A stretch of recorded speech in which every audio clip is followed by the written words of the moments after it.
Hello बच्चों, आज हम लोग करेंगे साइक्लो एल्केन्स। देखिए, साइक्लो एल्केन्स का मतलब क्या है। सिंपली एल्केन्स जिसके दोनों एंड्स मिल जाएं, आपस में जुड़े हुए हों, साइक्लिक हो, तो ऐसे कंपाउंड्स को हम लोग साइक्लो एल्केन्स कहते हैं। एलिसाइक्लिक कंपाउंड्स होते हैं। इन कंपाउंड्स को जब नॉमेनक्लेचर कहते हैं तो कॉमन टर्म्स में हम इसको मिथाइलिन के पॉलीमर के रूप में कहते हैं। जैसे यहाँ पर अगर मैं बात करूँ तो यहाँ पर CH2 ग्रुप जो है इसको मिथाइलिन ग्रुप कहते हैं, तो ये हो जाएगा ट्राईमिथाइलिन। यहाँ पर 4 CH2 ग्रुप हैं तो इसका नाम हो जाएगा टेट्रामेथाइलिन। ठीक है, तो ये जो इसका कॉमन नेम हुआ। IUPAC में इसको हम लोग साइक्लोप्रोपेन, साइक्लोब्यूटेन, यानी जो हम लोग नॉर्मल IUPAC में एल्केन के लिए यूज़ करते थे, प्रोपेन, ब्यूटेन, पेंटेन, उसी में साइक्लो टर्म लगा करके इसको हम लोग बोल सकते हैं। ठीक है, IUPAC पे अगर मैं आऊँ, अब जैसे मैंने एक एग्जांपल लिया है यहाँ पर, तो इसमें 2 ग्रुप लगा रखे हैं मैंने, एक मेथिल और एक एथिल है। आप इसमें अल्फ़ाबेटिकली ऑर्डर देंगे दोनों को, नंबरिंग। जैसे मान लीजिए यहाँ 2 ग्रुप्स हैं, एक आपका ये है और दूसरा ये है। जो पहला वाला ग्रुप है वो एथाइल है, दूसरा वाला ग्रुप जो है मिथाइल है। अल्फ़ाबेटिकली E पहले आता है, मिथाइल का M बाद में आता है, इसलिए एथाइल को हमने नंबर 1 दिया और फिर क्रम से हम मिनिमम नंबर देते हुए दूसरे वाले ग्रुप की तरफ बढ़ते हैं। तो 1 2 3 बनेगा, ना कि 1 2 3 4 5, क्योंकि इस केस में मेथिल को 5 नंबर मिल रहा है, जो कि गलत होगा। तो मिनिमम नंबर देना है आपको, जितना मिनिमम पॉसिबल हो सके। ठीक है, तो ये हमारा क्या हो गया, पहला वाला क्वेश्चन। दूसरे वाले क्वेश्चन अगर आप देखते हैं तो यहाँ पर हमारे पास एक बड़ा ग्रुप लगा हुआ है, यानी कि जो साइक्लिक कंपाउंड है उसमें 3 कार्बन है, जबकि जो लीनियर है या फिर जो चेन कंपाउंड है उसमें 5 हैं कार्बन्स। तो हम लोग क्या करते हैं, जो ज़्यादा कार्बन जहाँ पर होंगे उसको मेन कंपाउंड मानेंगे, और जहाँ कम कार्बन्स होंगे उसको हम लोग सब्स्टिट्यूएंट लेंगे, उसको आगे इल लगा देते हैं। तो जैसे यहाँ पर ये ग्रुप छोटा है तो उसको हम लोग क्या नाम देंगे, साइक्लोप्रोपिल, और आगे जो है वो 5 कार्बन है तो उसको हम लोग पेंटेन कह देंगे। और नंबरिंग इस ग्रुप की तरफ से ही करेंगे, तो 1 2 3 4 5 इस प्रकार से करेंगे। तो 1 पर हमारा क्या लगा हुआ है, साइक्लोप्रोपिल, तो उसका नाम क्या हो जाएगा, 1 साइक्लोप्रोपिल पेंटेन। अगले वाले एग्जाम्पल पे आते हैं। यहाँ पर एक डबल बॉन्ड लगा हुआ है। अब ऐसे में जब डबल बॉन्ड लगा होगा या कोई भी ट्रिपल बॉन्ड लगा होगा, इस केस में भी हम इसी को ही मेन कंपाउंड मानेंगे, चाहे कितना ही बड़ा ग्रुप लगा हुआ हो, इस पर कितनी बड़ी साइक्लिक रिंग हो इसके आगे। तो यहाँ पर हम इसको नंबरिंग करेंगे इस प्रकार से कि जो कार्बन से जिस पर ये ग्रुप लगा है उसको मिनिमम नंबर मिल सके, जिस पर ये वाला ग्रुप यानी कि जो साइक्लिक चेन जिस पर लगी है उस कार्बन को मिनिमम नंबर दिया जा सके। तो हम वहीं से नंबरिंग शुरू करते हैं। ये 1 2 3 हमने किया, तो ये क्या हो जाएगा, 1 साइक्लोहेक्सिल, यानी क्योंकि यहाँ 6 कार्बन है तो हेक्सिल हो गया, और साइक्लिक है इसलिए साइक्लो, तो 1 साइक्लोहेक्सिल। और बाकी फिर उसके बाद प्रोपीन है, ये प्रोपीन, और 1 पे क्योंकि डबल बॉन्ड है तो 1 पे ही हम लोग ने 1 ही यहाँ दिखाया, तो 1 साइक्लोहेक्सिल प्रोपीन 1 हो जाएगा। ये 1 पर डबल बॉन्ड है इसलिए। अगले वाले क्वेश्चन में आप देखते हैं तो यहाँ पर भी हमारे पास एक रिंग है, रिंग में OH ग्रुप लगा है और एक डबल बॉन्ड है। इस केस में हम लोग जो डबल बॉन्ड है वो सब्स्टिट्यूएंट माना जाता है, और जो OH ग्रुप है यानी जो भी फंक्शनल ग्रुप होगा वो मेन माना जाता है, वो मेन कंपाउंड की नेमिंग करता है, सफिक्स उसी के लिए लगता है। तो यहाँ OH ग्रुप के लिए सफिक्स होगा ऑल, है ना, सो OH के लिए। और नंबरिंग हम लोग किस प्रकार से करते हैं, नंबरिंग हम लोग इस प्रकार से करेंगे कि जो डबल बॉन्ड है वो उसको मिनिमम नंबर मिल सके। तो यहाँ पर क्या है, हम लोग डबल बॉन्ड से नंबरिंग शुरू करते हैं, 1 2 3, तो ये हो जाएगा साइक्लोहेक्सीन 1 ऑल 2, या फिर ऑल 3 हो जाएगा, है ना, मैंने 2 लिख दिया है गलती से, ऑल 3। और दूसरे वाले में क्या हो जाएगा, दूसरा भी एक और नॉमेनक्लेचर हो सकता है, 1 साइक्लोहेक्सीन 3 ऑल, क्योंकि मतलब इसमें जो डबल बॉन्ड है उसकी तरफ से नंबरिंग आप करेंगे, उसको आप कम नंबर देंगे, लेकिन जो फंक्शनल ग्रुप है वो लास्ट में लिखा जाएगा हमेशा। ठीक है, अब इसके जनरल मेथड्स ऑफ प्रिपरेशन देखते हैं हम लोग। तो पहला जो मेथड ऑफ प्रिपरेशन इसका हम लोग ले रहे हैं वो हो रहा है फ्रीन्स मेथड। फ्रीन्स मेथड में क्या होता है, हम लोग सिंपल जो हम लोग वहाँ पर विलियमसन नहीं, वुड्स प्रिपरेशन करते थे, वुड सिंथेसिस करते थे एल्केन की, वही वाला मेथड है। वहाँ हम लोग क्या करते थे, RX लेते थे और यहाँ पे Na लेते थे, फिर RX लेते थे, यहाँ से NaRX निकल जाते थे 2, है ना, 2 डाल लगते थे, और R जुड़ जाता था। सेम वही चीज़ यहाँ पर हमें करनी है। यहाँ पर हम क्या करते हैं, यही सेम चीज़ हम लोग साइक्लिक कंपाउंड बनाने के लिए करते हैं, इसी का यूज़। और साइक्लिक के लिए यूज़ करने के लिए हमें क्या करना होगा कि हम लोग देखिए यहाँ कैसे करते हैं। यहाँ पे हमने कोई भी कंपाउंड ले लीजिए आप, 1 2 3 4, मैंने 5 ले लिया। चलिए यहाँ भी Cl लगा है, यहाँ Cl लगा है, 5 का मतलब ये आपका CH2 है, CH2 है, CH2 है, CH2 है, इस पर Cl लगा हुआ है। इसकी रिएक्शन हमने कराई किससे, 2 सोडियम से, सॉरी हाँ 2 सोडियम से करा लीजिए। चलिए, तो यहाँ से NaCl यानी आपस में Na और Cl, मेटल की और नॉन मेटल की एफिशिएंसी बहुत ज़्यादा होगी आपस में, उनके बीच में बहुत ज़्यादा आप कह सकते हैं लव है, एक दूसरे से जुड़ने की कैपेसिटी है, तो ये आपस में जुड़ जाते हैं और NaCl इसमें से निकल जाता है 2। जो कुछ भी बचता है वो आपस में जुड़ जाता है। क्या बचा? 1 2 3 4, 4 कार्बन जुड़े बचे, वो आपस में जुड़ जाते हैं, यानी कि साइक्लोब्यूटेन बन जाते हैं। एक और एग्जांपल ले लीजिए, जैसे हमने लिया CH2 CH2 CH2 CH2 CH2 CH2 और यहाँ पर Cl। अब की बार ये सेम चीज़ हम जिंक से लेके कर सकते हैं, जैसे वहाँ पर हम लोग करते थे। तो जिंक से लेकर के जब करते हैं तो इसमें क्या होता है, दोनों Cl और जिंक आपस में निकल जाते हैं, ZnCl2 के फॉर्म में। जो कुछ बचा आपस में जुड़ जाता है और क्या बनता है फिर, यहाँ पे कितने कार्बन है? 1 2 3 4 5 एंड 6। तो 6 कार्बन का cycloalkane, that is cyclohexane. और ये रिएक्शन जो वहाँ पर हम लोग करते थे एल्केन्स में, फ्रैंकलैंड रिएक्शन, वही हमने यहाँ पर यूज़ किया है। ठीक है, तो यहाँ पर भी यूज़ हम लोग कर सकते हैं साइक्लोएल्केन्स बनाने के लिए भी। नेक्स्ट हम देखते हैं फ्रॉम मैलोनिक एस्टर। देखिए मैलोनिक एसिड क्या होता है कि एक कार्बन के ऊपर 2 COOH लगा दें। अगर एक कार्बन पर 2 COOH लगा है तो मैलोनिक एसिड होता है, और अगर एक भी कार्बन ना हो, डायरेक्टली 2 COOH जुड़े होते हैं तो उसे हम लोग ऑक्जेलिक एसिड कहते हैं, याद रखिएगा। ठीक है, तो फिलहाल हमें मैलोनिक एसिड से काम है। तो एक कार्बन पर 2 एसिड लगे हुए हैं, बाकी दोनों जो होंगे वो हाइड्रोजन, क्योंकि 4 बॉन्ड्स होते हैं। अब ये जो कंपाउंड है इसे हम लोग कहते हैं मैलोनिक एसिड। इसी का हम लोग लेते हैं एस्टर। एस्टर क्यों लेते हैं? क्योंकि एसिडिक हाइड्रोजन होगा तो वो रिएक्शन करेगा, और अगर हम लोग कहीं भी हैलाइड से रिएक्शन कराएंगे तो पहले ये रिएक्ट कर जाएगा। हमें इससे रिएक्शन नहीं करानी है, हमें रिएक्शन किसी और चीज़ से करानी है, वो बताती हूँ अभी मैं। तो इस वजह से हम लोग पहले इस हाइड्रोजन को इंगेज कर देते हैं, या फिर मैं कहूँ कि रिमूव कर देते हैं। तो इसकी रिएक्शन हम करा देते हैं किसी भी एल्कोहल से। मैंने करा दी एथाइल एल्कोहल से। जब एथाइल एल्कोहल से कराई तो हमारा बना क्या? CH2। अब यहाँ एथाइल एल्कोहल कैसे रिएक्ट करता है वो भी देख लीजिए। C2H5OH, मैं इधर लिख रही हूँ OH, कैसे निकलेगा इसमें से? यहाँ से H, यहाँ से OH, इस तरह से निकल जाएगा। या उल्टा ले लीजिए, इसी प्रकार से यहाँ पे दिखा देती हूँ मैं। ये है आपका C2H5OH, यहाँ से OH और यहाँ से H निकाल दिया। वाटर निकालना है आपको, ठीक है। तो 2 वाटर निकाल दिया हमने, यहाँ से भी सीधा निकाल दिया, तो क्या बन जाएगा? दोनों C2H5OH मैंने वाटर के मतलब दोनों C2H5OH में से वाटर मैंने निकाल दिया। बचा क्या? CH2, और CH2 के बाद क्या बचा यहाँ पर? CO, और फिर यहाँ का क्या बचा है? OC2H5। इधर भी नीचे भी CO तक बचा था इस मैलोनिक एसिड का, और OC2H5 आ गया एस्टर में से, मतलब अल्कोहल में से। ये जो चीज़ बनती है इसे हम नाम देते हैं एस्टर, ठीक है। और इसका यूज़ ये होता है कि इसमें H नहीं होता, एसिडिक वाला, वो वाला जो COOH वाला हाइड्रोजन था वो नहीं होता है, और इस वजह से इस हाइड्रोजन के ना होने से ये जो इधर का ग्रुप है ये थोड़ा सा इनर्ट हो जाता है, मतलब उतनी तेज़ रिएक्ट नहीं करता। अब ये जो चीज़ आई हमारे पास मैलोनिक एस्टर, इसका क्या यूज़ है कि इसमें जो ये वाला हाइड्रोजन है जो कि मैं यहाँ दिखा रही हूँ, ये वाला जो हाइड्रोजन है इसको भी हम क्या कहते हैं? ये एक एसिडिक हाइड्रोजन है। एसिडिक हाइड्रोजन है क्योंकि कैसा हाइड्रोजन है? अल्फ़ा हाइड्रोजन है। अल्फ़ा हाइड्रोजन क्या होता था? अगर आप हाइपर कॉन्जुगेशन को थोड़ा सा याद करिए तो वहाँ हम लोग क्या कहते थे कि कोई भी sp2 कार्बन के जस्ट जुड़ा जो कार्बन है, sp2 कार्बन से जुड़ा जस्ट जो कार्बन है उसको हम कहते हैं अल्फ़ा कार्बन, और उस पर जो हाइड्रोजन है उसे हम कहते हैं अल्फ़ा हाइड्रोजन। इस हाइड्रोजन की टेंडेंसी क्या होती है जो आप हाइपर कॉन्जुगेशन में बनाते थे कि उसे हम लोग इस तरह से करते थे, और वो हाइड्रोजन अपने sp2 कार्बन की ओर अपने इलेक्ट्रॉनों को डोनेट कर सकता है। ध्यान करिए इस चीज़ को।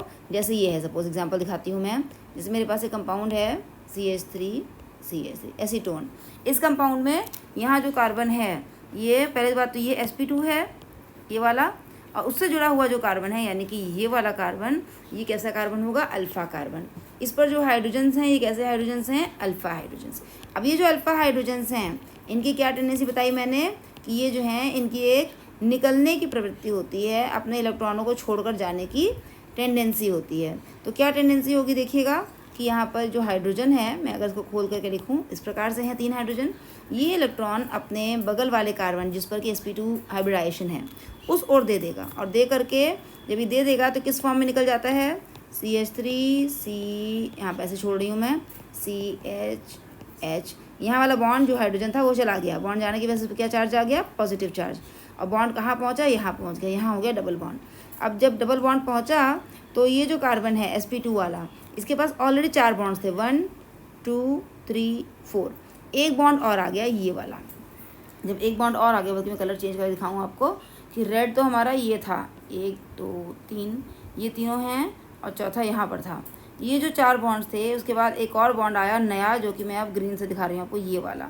उसकी वजह से यहाँ पर जो ये वाला बॉन्ड है, ये ग्रीन अब जो दिखा रही हूँ, ये हट जाता है और ये घिस जाता है, घूम जाता है किस ओर, इस प्रकार से ऑक्सीजन की ओर। तो फाइनली मतलब हुआ क्या वो दिखा देती हूँ मैं कि देखिए क्या होता है कि O के ऊपर आ जाता है माइनस चार्ज, O के ऊपर माइनस चार्ज। अब इस O पर आके कौन जुड़ जाता है, यहाँ पर प्लस चार्ज है, इधर माइनस चार्ज है, ये आकर के जुड़ जाता है। इसे हम लोग कहते थे कीटो इनॉल, ये वाला जो है कीटो फॉर्म है, कीटोन ग्रुप है इसमें ये। और यहाँ पर जो बना इसे हम कहते हैं इनॉल, क्योंकि OH ग्रुप ऑल होता है और डबल बॉन्ड होने की वजह से हम कहते हैं इनॉल हो जाता है, कीटो इनॉल टॉटोमेरिज्म। तो कीटो इनॉल टॉटोमेरिज्म क्यों आती थी, इसलिए आती थी क्योंकि अल्फ़ा हाइड्रोजन जो है उसके अंदर कैसी प्रवृत्ति है, निकलने की है। और ऐसे हाइड्रोजन जो H+ के फॉर्म में निकल सकें, ऐसे हाइड्रोजन को हम क्या बोलते हैं, ऐसे हाइड्रोजन को हम बोलते हैं एसिडिक हाइड्रोजन। ठीक है, तो ये जो मेलोनिक एस्टर है, इसका भी हाइड्रोजन कैसा हाइड्रोजन है, एसिडिक हाइड्रोजन है। मेलोनिक हाइड्रोजन का, मेलोनिक एसिड का भी जो हाइड्रोजन है वो एसिडिक है, या मेलोनिक एस्टर का भी जो हाइड्रोजन है वो एसिडिक है। अब एसिडिक होने का मतलब ये H+ के रूप में निकल जाएगा। H+ ग्रुप में कब निकलेगा, जब इसको कोई नेगेटिव आयन मिल जाए, यानी कोई Br- या Cl- मिल जाए। हमें करना क्या है, हमें सिंपली जो रिंग बनानी है, सपोज हमें एक ये कंपाउंड हमारे पास है CH2Br CH2Br। अब ये 2 Br इस हाइड्रोजन के साथ निकल जाएंगे, HBr यहाँ से और HBr यहाँ से, मतलब 2 हाइड्रोजन 2 HBr के रूप में निकल जाते हैं। और बनता क्या है हमारा CH2 CH2CC, इसके ऊपर COO C2H5 COO C2H5। अब ये जो चीज़ आई हमारा, अब अगला काम सिर्फ ये होता है कि इसके हम लोग इसमें से एस्टर को रिमूव कर दें। हम लोग इसकी एसिडिक हाइड्रोलिसिस करते हैं। एसिडिक हाइड्रोलिसिस करने पर ये जो ग्रुप था ये वापस हटता है, कैसे, H और OH जुड़ जाता है यहाँ पर, मतलब OH, H वाटर के रूप में लिख रही हूँ मैं, ये OH वापस यहाँ आ जाता है और H जो है वो एल्कोहल में जुड़ जाता है। तो क्या बन जाता है हमारे पास CH2CC COOH COOH। जब कभी भी एक कार्बन पर 2 COOH ग्रुप होंगे, आप गर्म करोगे तो CO2 उसमें से निकल जाएगा। बचता क्या है, CH2 CH2CC COOH, एक तरफ से निकाल दिया, मतलब मैंने उल्टा लिख दिया, कोई बात नहीं, H बचा यहाँ पर। ये चीज़ बन जाता है, इसको हम कहते हैं साइक्लोप्रोपेन मोनोकार्बोक्सिलिक एसिड। ठीक है, तो ओवरऑल रिएक्शन क्या हुई मैं फिर से दिखा देती हूँ आपको, समझा देती हूँ इस चीज़ को दोबारा से कि क्या होती है रिएक्शंस इसमें। इसको रिमूव कर रही हूँ मैं और सिर्फ रिएक्शन को लिख के समझा रही हूँ कि फाइनली हुआ क्या। क्या होना है, क्या करना है हमको, एक मेलेनिक एस्टर लेना है।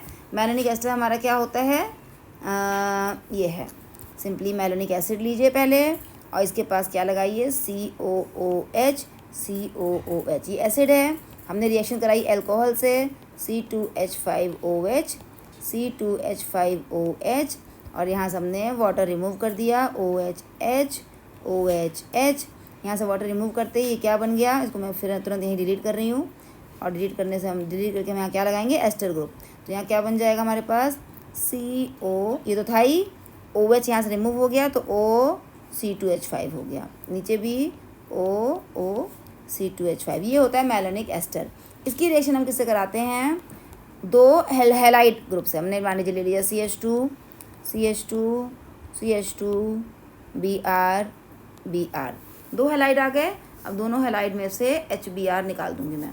ये जो 2 हाइड्रोजन थे मेरे पास, इसको मैं थोड़ा सा यहाँ पे भी आपको खोल के दिखा देती हूँ क्या चीज़ है ये है आपका, एक हाइड्रोजन ऊपर लिख रही हूँ और एक हाइड्रोजन नीचे लिख रही हूँ, यहाँ पे बॉन्ड्स हैं। तो यहाँ से HBr निकल गया और यहाँ से HBr निकल गया, जो बचा वो आपस में जुड़ गया। क्या बचा हमारे पास, CH2 CH2 ये तो था ही हमारे पास। बाकी यहाँ पर कार्बन है जिसके दोनों हाइड्रोजन यूज़ हो चुके हैं। बचा क्या है ऊपर, COO C2H5 COO C2H5। इसकी हाइड्रोलिसिस करेंगे। हाइड्रोलिसिस करने पे क्या होगा, H और OH आ जाएगा यहाँ पर, यहाँ H, ये OH, H और OH। इसकी हम एसिडिक हाइड्रोलिसिस भी कर सकते हैं, बेसिक भी कर सकते हैं। जैसे हम हाइड्रोलिसिस करेंगे ये हो जाएगा हमारा CH2 CH2 C और यहाँ पर COOH COOH। कभी भी एक कार्बन पर 2 COOH ग्रुप होंगे, आप जैसे ही गर्म करेंगे उसमें से एक में से CO2 निकल जाएगा। तो यहाँ पर बचा क्या हमारे पास, 1 2 3 4, ये 4 कार्बन हैं, उसमें चौथे कार्बन के ऊपर एक COOH बचा है और एक हाइड्रोजन है। ये हमारा बन जाता है ब्यूटेन कार्बोक्सिलिक एसिड। ठीक है, तो इस तरह से हम लोग साइक्लोएल्केन का साइक्लोब्यूटेन कार्बोक्सिलिक एसिड बन जाता है, उसका हम लोग एसिड प्रिपेयर कर सकते हैं। ठीक है, नेक्स्ट हमारी जो प्रिपरेशन है that is from calcium salt. Calcium salt में सिर्फ आपको ये ध्यान रखना है कि जो कैल्शियम सॉल्ट्स होते हैं यानी कैल्शियम कार्बोनेट होते हैं, कैल्शियम सॉल्ट्स होते हैं, उनको जब हम गर्म करते हैं तो उसमें से कैल्शियम कार्बोनेट निकल जाता है। तो कैल्शियम सॉल्ट बस हमें बनाना है, सिंपली एक हमें कैल्शियम सॉल्ट बनाना है। हम क्या लेते हैं इसके लिए, हमने ले लिया यहाँ पर सक्सिनिक एसिड। जैसे हमारे पास ये कौन सा एसिड है, CH2COOH, CH2 मतलब COOH, इसको हम कहते थे मैलोनिक एसिड। यहीं पे अगर मैं एक CH2 और जोड़ दूँ, यानी कि एक और CH2 लेके तब हम COOH लाएंगे, तो इसका नाम होता है सक्सिनिक एसिड। और मैंने आपसे क्या कहा कि हम लोग डायरेक्टली एसिड यूज़ नहीं कर रहे हैं ज़्यादा कहीं भी, क्योंकि ये जो हाइड्रोजन होता है ये बहुत एसिडिक है, और एसिडिक होने की वजह से ये जो हाइड्रोजन है ये तुरंत रिएक्ट कर जाता है। तो इसलिए इसको रिएक्शन से रोकने के लिए, क्योंकि हमें यूज़ ये वाला हाइड्रोजन करना है, तो इसलिए उस हाइड्रोजन को जो कि एसिड में लगा हुआ था उसको हम लोग पहले ही इंगेज कर देते हैं, फंसा देते हैं कहीं और फंसाने के लिए हम क्या करते हैं, जैसे यहाँ पर हमने क्या किया, इसकी रिएक्शन करा दी कैल्शियम हाइड्रोक्साइड से, CaOH होल ट्वाइस, यहाँ पर भी और यहाँ पर भी। वाटर आपको इसमें से निकाल देना है, यहाँ से एसिड से H, बेस से OH, एसिड से H, बेस का OH, ये निकल जाता है। और बनता क्या है हमारे पास बनता है CH2, मुझे रेस करना होगा एक सेकेंड, CH2 और फिर इधर भी CH2, CO और बीच में क्या है, एक और O यहाँ पर, एक और O यहाँ पर, ये चीज़ है हमारे पास। ठीक है, सॉरी कैल्शियम है बीच में, इसके बाद बीच में क्या लगाना है हमको, कैल्शियम। यहाँ पर हमने कैल्शियम दे दिया, तो ये क्या हो जाएगा, कैल्शियम। अब इसको आप जैसे गर्म करेंगे, गर्म करते ही जो भी कैल्शियम सॉल्ट होते हैं उसमें से कैल्शियम कार्बोनेट निकल जाता है। बस आपको ये याद रखना है कि आपको सिंपली करना क्या है, एक एसिड लेना है, एसिड का कैल्शियम सॉल्ट बनाना है कैल्शियम हाइड्रोक्साइड से रिएक्शन करा के, उस कैल्शियम सॉल्ट को आप जैसे ही गर्म करेंगे उसमें से कैल्शियम कार्बोनेट निकल जाएगा। कैल्शियम कार्बोनेट का मतलब क्या है, CaCO3, ये कितना हुआ, CaCO2, तो इसका मतलब O3 यहाँ पर होगा, CaCO3 निकल जाएगा। CaCO3 निकलते ही हमारे पास क्या बच गया, हमारे पास बच गया CH2 CO, ये बच गया। ठीक है, बल्कि मुझे थोड़ा सा O इधर दिखाती हूँ मैं, क्योंकि ये sp2 कार्बन है तो ये ट्रायंगुलर प्लेनर होता है। अब बस हमें CO को रिड्यूस करना है। ये कौन सा ग्रुप है, ये कीटोनिक ग्रुप है, और कीटोन ग्रुप को रिड्यूस करने के लिए हम लोग क्लेमेंसन रिडक्शन यूज़ कर सकते हैं, ZnHgHCl, या फिर हम यूज़ कर सकते हैं वोल्फ किश्नर NH2OH, इसमें से कुछ भी आप यूज़ करेंगे, ये हमारा साइक्लोप्रोपेन बन जाएगा। तो इस प्रकार से हम लोग बेरियम या कैल्शियम सॉल्ट को यूज़ करके भी, किसी भी डाइकार्बोक्सिलिक एसिड का सॉल्ट यूज़ करके भी हम लोग बना सकते हैं साइक्लोएल्केन्स। ठीक है, अब नेक्स्ट है हमारा फ्रॉम डील्स एल्डर रिएक्शन। अब डील्स एल्डर रिएक्शन क्या होती है बच्चों, इसमें हम लोग क्या लेते हैं, हमारा कंपाउंड बेस कंपाउंड होता है जिसमें कि ये बॉन्ड हो, double bond, single bond, double bond, इस प्रकार से। यानी अगर मैं इसको दिखाऊं स्केलेटन इसका, सिंपली आपको क्या चाहिए, double bond, single bond, double bond. Hydrogen पूरा कर दिया मैंने, तो यहाँ पर 2 बॉन्ड थे, 2 हाइड्रोजन होंगे, या इसमें इस कार्बन पर 3 बॉन्ड हैं तो 1 हाइड्रोजन होगा, नेक्स्ट पे भी 1 हाइड्रोजन होगा, उसके नेक्स्ट पे 2 हाइड्रोजन। तो इसको बोलते हैं हम लोग, क्योंकि 1 2 3 4 डाईइन है ये, तो 1 3 ब्यूट मतलब 4 कार्बन है, ब्यूटा डाईइन, तो क्या चीज़ है, 1 3 ब्यूटा डाईइन। ये जो कंपाउंड है, इस कंपाउंड को के अंदर 2 डबल बॉन्ड्स हैं, हमें 1 डबल बॉन्ड और चाहिए। अगर 1 डबल बॉन्ड और होगा तो उसमें साइक्लिक एडिशन रिएक्शन होती है, इसको बोलते हैं साइक्लो एडिशन। इसी कंपाउंड को मैं रोटेट कर रही हूँ, मतलब थोड़ा सा मैं टेढ़ा करके लिख रही हूँ, मैं ऐसे लिख रही हूँ, double bond, single bond, double bond. अब इसकी का रिएक्शन जब कभी हम किसी एक सिंगल डबल बॉन्ड से करते हैं, डबल बॉन्ड का मतलब अगर मैं कहूँ डबल बॉन्ड ऐसे, मतलब क्या कंपाउंड है ये, 2 हाइड्रोजन यहाँ, 2 हाइड्रोजन यहाँ, दिस इज एल्कीन, सिंपल। अगर मैं कहूँ एथीन, इससे रिएक्शन जब हम कराते हैं तो यहाँ पर साइक्लो एडिशन होता है। कैसा होता है कि ये वाला बॉन्ड जो है वो इधर जाता है, ये वाला इधर आता है, और ये वाला इधर जाता है। मतलब बनता क्या है, ये हमारा कंपाउंड ऐसे था, ऐसे था, ऐसे था, और ये ऐसे था। ठीक है, तो बनता क्या है हमारे पास, ऑब्जेक्ट इरेजर ले रही हूँ मैं। ये वाला बॉन्ड यहाँ से गायब हुआ और इसकी जगह क्या हो जाता है,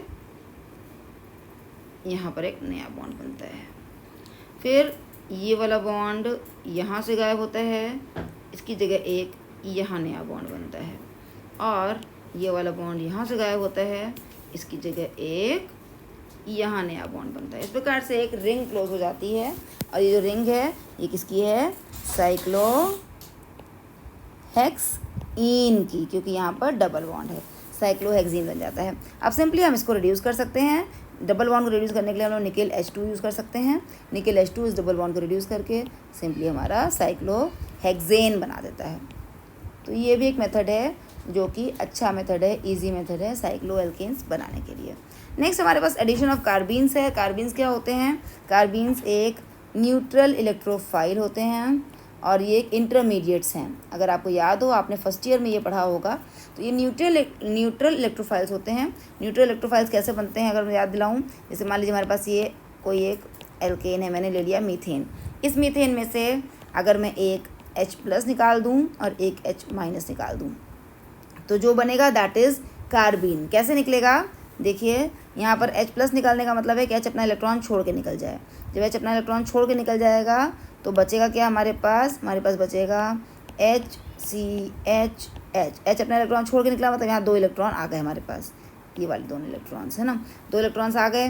और एक इलेक्ट्रॉन इसमें से ये वाला, तो बल्कि मैं इसको कलर चेंज करूँ क्योंकि आप मेरे सामने तो है नहीं, बताऊँगी कैसे। ये जो ब्लू वाला इलेक्ट्रॉन है वो तो कार्बन का ही है, लेकिन जो ये ग्रीन वाला इलेक्ट्रॉन दिखा रही हूँ मैं, ये हाइड्रोजन का है। तो वो हाइड्रोजन के पास आने की वजह से इसके पास एक इलेक्ट्रॉन एक्स्ट्रा हो गया। एक तो अपना ही था इसका कार्बन का, दूसरा एक्स्ट्रा आया, उस वजह से इस पर आता है माइनस चार्ज। अब अगले स्टेप में क्या होता है कि इसका जो दूसरा हाइड्रोजन है वो उस माइनस चार्ज को ख़त्म करने के लिए इलेक्ट्रॉन लेके निकल जाता है। तो यहाँ से ये इलेक्ट्रॉन लेके निकल रहा है, यानी कि यहाँ पर जो 2 इलेक्ट्रॉन है रेड से ही दिखा रही हूँ मैं, ये दोनों कौन लेके निकल जाता है, हाइड्रोजन। इसको हम कह रहे हैं H-, क्योंकि हाइड्रोजन एक इलेक्ट्रॉन एक्स्ट्रा लेके निकल रहा है, एक कार्बन का और एक अपना। तो बचता क्या है हमारे पास, HCH। इसके ऊपर ना माइनस चार्ज है ना प्लस चार्ज, क्योंकि माइनस चार्ज अब क्यों कम हो गया, क्योंकि वो माइनस चार्ज कौन ले लिया, H। कैसे ले लिया, क्योंकि H ने कार्बन के एक इलेक्ट्रॉन फिर से ले लिए। एक इलेक्ट्रॉन कार्बन ने H का लिया था तो उस पर नेगेटिव चार्ज आया था। अब एक इलेक्ट्रॉन हाइड्रोजन ने इससे वापस ले लिया, दूसरे हाइड्रोजन ने, तो इस पर जो नेगेटिव चार्ज था वो भी ख़त्म हो गया। इसको मैं कह रही हूँ H1 H2। पहले H1 निकला था जिसने कि क्या किया था इससे, यहाँ पे मैं H1 ही दिखा देती हूँ आपको। ये H1 निकला था जो कि हाइड्रोजन अपना छोड़ के निकला था, इसलिए नेगेटिव चार्ज आया।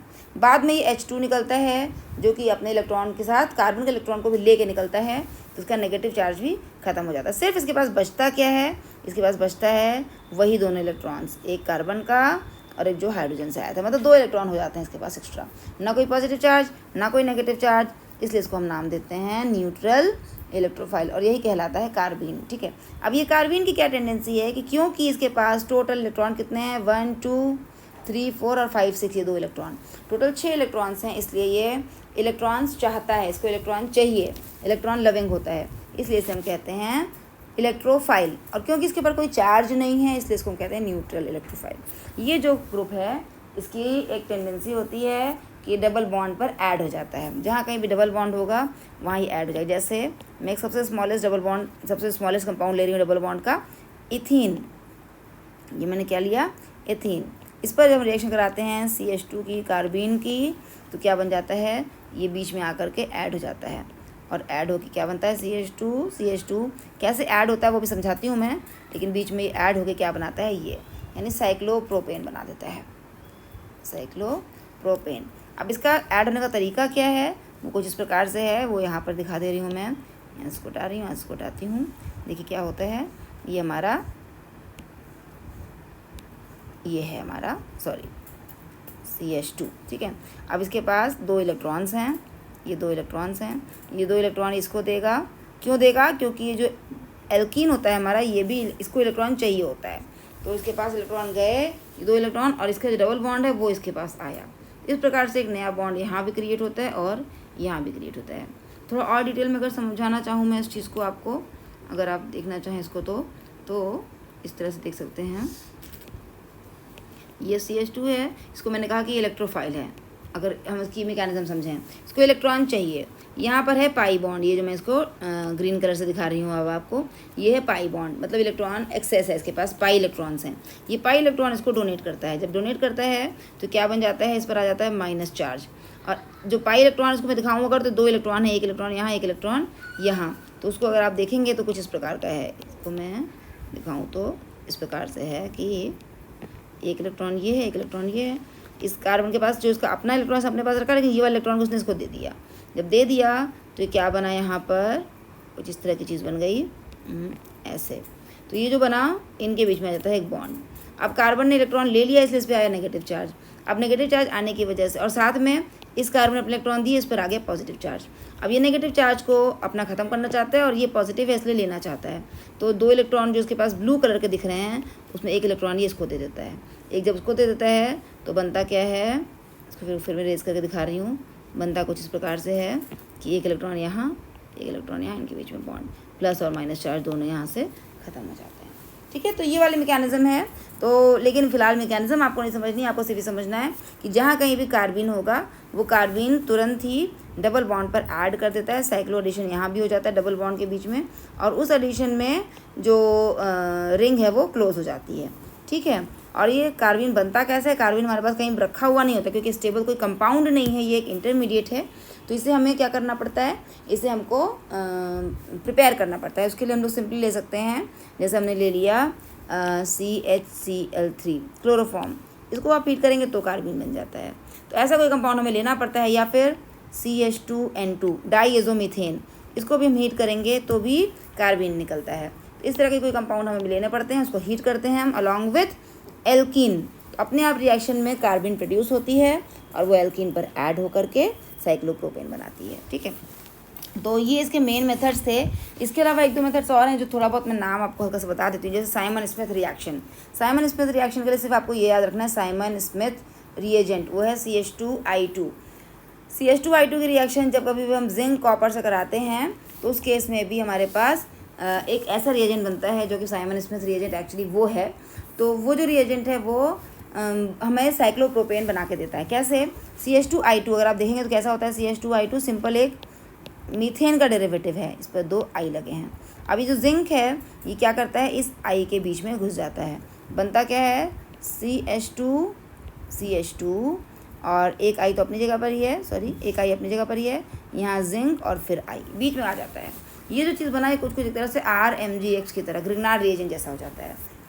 ये जो कंपाउंड है इसको आप जब भी कभी किसी एथीन से रिएक्शन कराएंगे, जैसे CH2 से, और इसकी रिएक्शन में किससे कराई, CH2ZnI और इधर भी I से, इससे।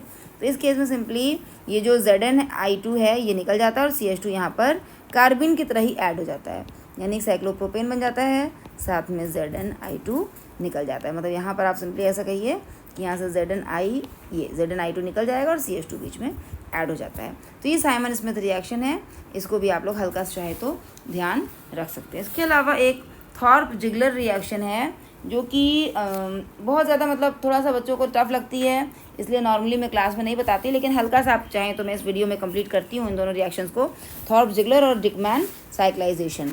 थॉर्प जिगलर रिएक्शन क्या होती है बच्चों, कि इसमें हम लोग क्या लेते हैं, हम लोग इसमें डाईसाइनो डेरिवेटिव लेते हैं। जैसे हमने ले लिया कोई एक ब्यूटेन ले लिया, ब्यूटेन के ऊपर डाईसाइनो 2 साइनाइड ग्रुप ले लिया। ठीक है, अब इसकी रिएक्शन हम कराते हैं एक बेस से, हम लोग बेस लेते हैं लिथियम के साथ अमीन ग्रुप। ठीक है, जैसे लिथियम के साथ हमने कोई भी ग्रुप यहाँ ले लिया, एथिल ले लिया, डाईएथाइल अमीन का लिथियम सॉल्ट ले लिया। अब ये जो चीज़ है ये स्ट्रॉन्ग बेस होता है, ये क्या होता है, बेस होता है। ये करता है क्या है, ये एक हाइड्रोजन को निकालता है, एक एसिडिक हाइड्रोजन को यहाँ से निकाल देता है। जब ये हाइड्रोजन को निकालेगा एसिडिक, तो ये जो हाइड्रोजन है ये सारी एसिडिक हैं। कैसी हाइड्रोजन है ये, एसिडिक। एसिडिक क्यों है, क्योंकि इसके बगल में जो कार्बन है ये sp हाइब्रिड है, CN ग्रुप, देखिए CN ग्रुप है, ये कैसा ग्रुप होगा, ये sp हाइब्रिड। तो इससे जुड़ा हुआ जो कार्बन है उसकी हाइड्रोजन तो और भी ज़्यादा एसिडिक हो जाती है। तो ये हाइड्रोजन को ये निकालेगा और निकाल कर क्या बनाता है, देखिए हाइड्रोजन को निकालता है तो बनता क्या है, CH2CN, इसको मैं ऐसे लिख रही हूँ ऊपर वाले को, नीचे के कार्बन में भी इस CH2 को मैं वैसे ही लिख रही हूँ। इस कार्बन को मैं एक हाइड्रोजन में यहाँ से निकालूंगी, इसलिए मैं खोल के दिखा रही हूँ आपको। यहाँ CN लगा है, ये हाइड्रोजन निकलेगा, ये जो हाइड्रोजन अलग से लिखा है निकलेगा H+ के रूप में। H+ के रूप में निकलेगा तो ये हाइड्रोजन कहाँ जाके जुड़ेगा, इस नाइट्रोजन पे, और यहाँ से क्या निकल जाएगा, NH एथाइल, 2 एथिल ग्रुप, ठीक है, ये निकल जाएगा। ये क्या चीज़ हो गया, एक तरह से हमारा सेकेंडरी अमीन वो निकल जाता है। बचा यहाँ पे क्या, लिथियम प्लस, ये 2 चीज़ थी यहाँ पर, लिथियम प्लस था और NET2 माइनस था, तो लिथियम प्लस जो है यहाँ पर बचा हुआ है। अब ये जो H+ यहाँ से निकलता है इस जगह से, ये H+ निकलने से क्या बनता है, यहाँ पर नेगेटिव चार्ज आता है, बनता है CH2 CH2 CH2 C triple bond N, यहाँ पर CH लिथियम, इस पर प्लस चार्ज, इस पर माइनस चार्ज, और यहाँ पर CN तो है ही है, ठीक है, ये बन जाता है हमारे पास। अब अगले स्टेप में ये जो CN है वो सिंपली ये इलेक्ट्रॉन यहाँ अटैक करता है और ये इलेक्ट्रॉन ऐसे मुड़ जाता है। जब ये मुड़ता है तो यहाँ क्या बन जाता है हमारे पास, CH2 CH2 CH CH2, और बीच में क्या चीज़ है हमारे पास, C डबल बॉन्ड N, और यहाँ से इलेक्ट्रॉन इधर गया इसलिए यहाँ बॉन्ड बंद हो गया, N पर आ गया नेगेटिव चार्ज, इसके ऊपर एक CN तो है ही है, ठीक है। ये जो चीज़ बनती है इसको जब हम लोग एसिड हाइड्रोलिसिस करते हैं, इसकी क्या करते हैं हम लोग, एसिडिक हाइड्रोलिसिस H3O+ से। यहाँ माइनस चार्ज स्टेबल है क्योंकि यहाँ पे प्लस चार्ज, एक लिथियम प्लस भी था, ये वाला देखिए, ये वहाँ बैठ जाता है माइनस के पास, इसलिए माइनस चार्ज यहाँ स्टेबल है। जब हम इसकी हाइड्रोलिसिस करते हैं, जब भी कभी आप याद रखेंगे ये वाला पॉइंट भी, जब भी कभी हम हाइड्रोलिसिस करेंगे तो साइनाइड ग्रुप जो है वो COOH में कन्वर्ट होगा, और C डबल बॉन्ड N जहाँ भी होगा वो यहाँ से बॉन्ड तोड़कर यहाँ पर C डबल बॉन्ड O में कन्वर्ट हो जाएगा हाइड्रोलिसिस करने पर। क्या कहा मैंने, हाइड्रोलिसिस जब भी आप करेंगे तो C डबल बॉन्ड N जहाँ भी कहीं होगा, C डबल बॉन्ड NH हो या C डबल बॉन्ड N हो, वो CO में कन्वर्ट होगा, और साइनाइड ग्रुप जो है वो COOH में कन्वर्ट हो जाएगा। तो क्या बन जाता है हमारे पास बन जाता है CH2 CH2 CH COOH, यहाँ भी CH2 ही था, और यहाँ बन जाता है CO ग्रुप। अब ये CO ग्रुप है, इसको आपको पता है कैसे रिड्यूस करना है, कैसे रिड्यूस करना है बच्चों, इसको हमें रिड्यूस करना है क्लेमेंसन रिडक्शन से, ये इस प्रकार से था, तो इसको हमें रिड्यूस किससे करना है, क्लेमेंसन रिडक्शन से, ZnHgHCl से। तो ZnHgHCl जैसे हम लाते हैं ये किस में कन्वर्ट हो जाता है, CH2 में। तो इस प्रकार से हमारा पेंटेनोइक मतलब साइक्लोपेंटेनोइक एसिड बन जाता है, या मैं कहूँ कि साइक्लोपेंटेन का कार्बोक्सिलिक डेरिवेटिव बनता है। इसको आप जब गर्म करेंगे तो वैसे भी जब यहाँ एक CO आते ही ये गर्म करने पे CO2 यहाँ से निकल भी जाता है, और सिंपली ये किस में कन्वर्ट हो जाता है, साइक्लोपेंटेन में, ठीक है। तो ये बहुत इजी इसका मेथड है, इसमें कोई टफ नहीं है, लेकिन थोड़ा सा आपको यहाँ याद रखना पड़ता है कि यहाँ हमें करना क्या है, सिंपली डाईसाइनो डेरिवेटिव लेना है। डाईसाइनो जब भी होगा और उसके बाद हम इसकी किसी बेस से रिएक्शन करानी है, ठीक है। तो अगर आप चाहें तो उसको भी एक याद कर सकते हैं। और लास्ट है हमारा डिकमान साइक्लाइजेशन। डिकमान साइक्लाइजेशन में भी सिंपली ऐसे ही रिएक्शन करनी है जो हमने भी ऊपर करी, सिर्फ यहाँ पर क्या करना है, डाईसाइनो के बजाय डाई कार्बोक्सिलिक एस्टर लेना है हमको। अभी हमने जैसे लिया था ऊपर COOH लिया था हमने, जैसे यहाँ पर ये एडिपिक एसिड होता है बच्चों, जब ये 4 कार्बन हो और COOH 2 लगे हों तो इसे हम नाम देते हैं एडिपिक एसिड, मैंने वही एसिड लिया है। इसमें हम लोगों ने क्या किया, सिंपली इसका एस्टर लेना है हमको।